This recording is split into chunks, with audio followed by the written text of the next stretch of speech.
저는 2006년에 고등학교에 입학했거든요. 제가 지금 말하면서도 좀 놀랐는데 엄청 오래됐죠. 아무튼 학원을 운영하는 제 입장에서, 그리고 학생들에게 영어를 가르치는 제 입장에서 요즘 강력하게 느껴지는 게 하나 있어요. 그게 뭐냐면요, 요즘 아이들이 예전 세대 아이들보다 영어를 못할 수밖에 없는 이유입니다. 물론 시험 영어 기준이에요. 아무튼 그 이유가 뭐냐, 세상에 좋은 자료가 너무 많아져 버렸어요. 책부터 시작해서 인강, 유튜브에 나와 있는 온갖 학습법. 저도 유튜브에다가 영어 공부 관련 영상을 올리는 사람이긴 하지만 너무나 참조할 수 있는 정보가 많아져 버렸어요. 그러면서 큰 문제가 생겼죠. 예전에는 기본서 한 권을 정해서 그 한 권을 씹어먹겠다, 이런 마인드가, 이런 문화가 종종 있었습니다.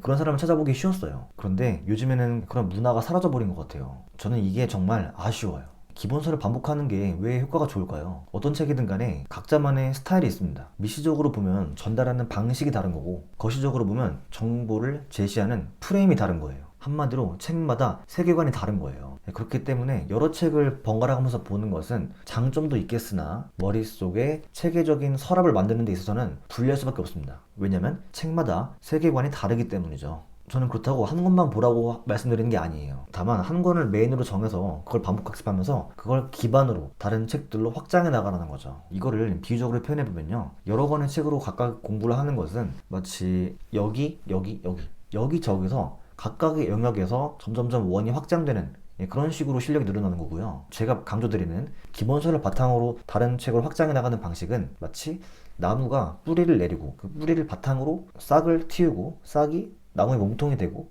몸통이 가지를 만들어내고, 가지에서 여러 개의 풀이 나오는, 이런 방식으로 실력이 커가는 거라는 거예요. 그리고 기본서를 반복 학습하면 정말 좋은 게 있습니다. 바로 시간적인 이득이에요. 왜냐면 인간이 같은 거를 보다 보면 점점 빨리 볼 수 있기 때문이죠. 가속도의 개념이 들어가는 거예요. 처음에는 10시간이 필요했던 게 나중에는 충분히 반복 학습한다면 30분이면 볼 수 있습니다. 이건 겪어본 사람만 알죠. 이 경험을 반드시 해봐야 돼요. 그 경험을 해봐야 잘하는 사람의 대열에 합류할 수 있습니다. 제가 다른 영상에서 천일문을 공부하면서부터, 같은 책을 반복해서 보면서부터 영어 실력에 엄청난 성장이 찾아왔다고 말씀드린 적이 있어요. 그때 이야기를 잠깐 해드리면, 처음에는 되게 오래 걸렸습니다. 하나하나 되게 보는데 오래 걸렸어요. 그런데 반복을 하다 보니까 나중에는 그냥 눈만 쓱 스치면 끝인 거예요. 이미 뇌 속에서 많이 고민을 했던 것들이기 때문에 나중에는 그냥 눈만 주변에 가도 다 뭔지 알겠는 거죠. 그러면서 머릿속에 확고한 서랍이 만들어졌어요. 이거는 오늘까지 쓰이고 있습니다.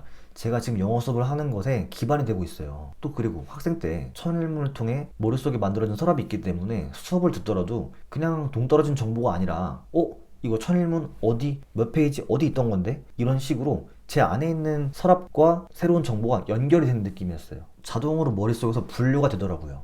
이 정보는 딱 가져와서 이 서랍에 넣어야겠네. 이 정보는 여기 있던 정보. 이런 식으로 분명히 같은 교실에서 수업을 듣고 있었지만 제 머릿속에서는 남들보다 훨씬 빠른 정보의 흡수, 정보의 분류가 이루어지고 있었던 거죠. 이런 효과는요, 기본서를 반복 학습한 사람에게만 나타날 수 있는 효과입니다. 아무튼 오늘은 그래서 기본서 반복 학습의 중요성에 대한 이야기를 해봤습니다. 이와 관련해서 제가 좋아하는 명언으로 마무리를 할게요. 보상의 수레바퀴는 천천히 돌아간다.